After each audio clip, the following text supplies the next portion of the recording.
મોડાસા નગરમાંથી રુદ્ર મહાયજ્ઞનો પ્રારંભ થયો છે।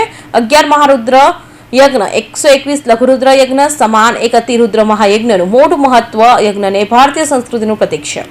આપણા હિન્દુ ધર્મમાં જેટલી મહાનતા યજ્ઞને આપવામાં આવી છે તેટલી મહાનતા બીજા કોઈ પણને આપવામાં આવેલ નથી। આપણું કોઈ પણ શુભ ધર્મ કાર્ય યજ્ઞ વિના પરિપૂર્ણ થતું નથી।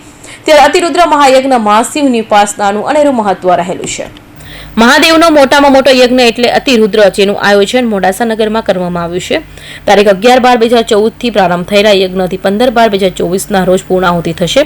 અતિરુદ્ર મહાયજ્ઞથી ભગવાન શિવ પ્રસન્ન કરવામાં આવે છે। શિવજીને સકારાત્મક ઉર્જાનો વિકાસ કરવાની અને પ્રાર્થના કરવાની આ એક સનાતન ધાર્મિક પદ્ધતિ છે।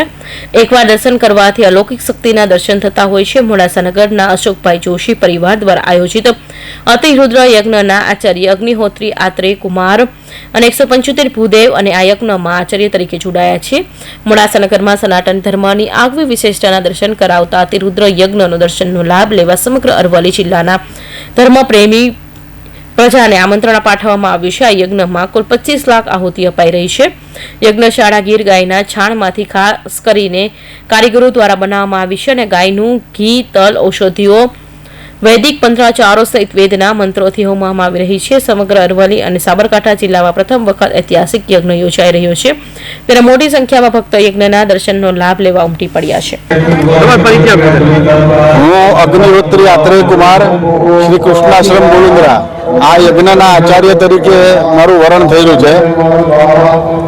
અતિરુદ્ર યજ્ઞ 11 લઘુરુદ્ર કરીએ ત્યારે એક મહારુદ્ર થાય, એવા 11 મહારુદ્ર થાય ત્યારે એક અતિરુદ્ર યજ્ઞ થાય।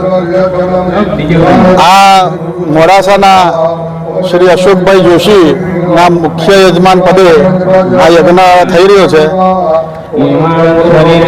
માક્ષર મહિનો ચાલી રહ્યો છે। માક્ષર સુદ 11 થી પૂર્ણિમા સુધી 5 દિવસનો આ યજ્ઞ છે। આ યજ્ઞની અંદર ગુજરાતના, રાજસ્થાનના, ઓરિસ્સાના, મહારાષ્ટ્ર, નાસિકના એવા વિવિધ પંડિતો 175ની સંખ્યામાં હાલ યજ્ઞમાં ભાગ લઈ રહ્યા છે અને વિશ્વ શાંતિ, સુખ શાંતિ, સમૃદ્ધિ, પ્રદેશનું અને આપણું રાષ્ટ્રનું કલ્યાણ થાય એ એનો મુખ્ય હેતુ છે।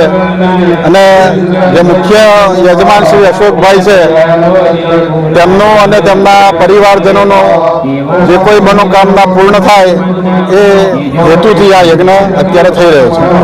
આ યજ્ઞથી કેવા ફળની પ્રાપ્તિ થતી હોય છે? એનાથી એક તો મનના સર્વ મનોરથ પૂર્ણ થશે।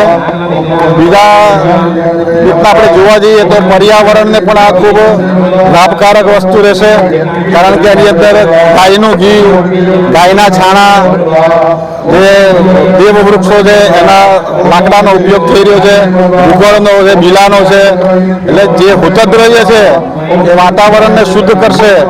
અને આ સાબરકાંઠા મંડળની અંદર લગભગ પહેલી વખત જ આટલા મોટા પાયે અતિરુદ્ર યજ્ઞનું આયોજન થઈ રહ્યું છે અને આ જગ્યાથી માંડીને 100 કિલોમીટરનો જેટલો એરિયા છે એની અંદર વાતાવરણની એકદમ શુદ્ધિ થશે અને એના સદપ્રભાવથી લોકોનું આરોગ્ય સારું રહેશે, એ આનો મુખ્ય હેતુ છે।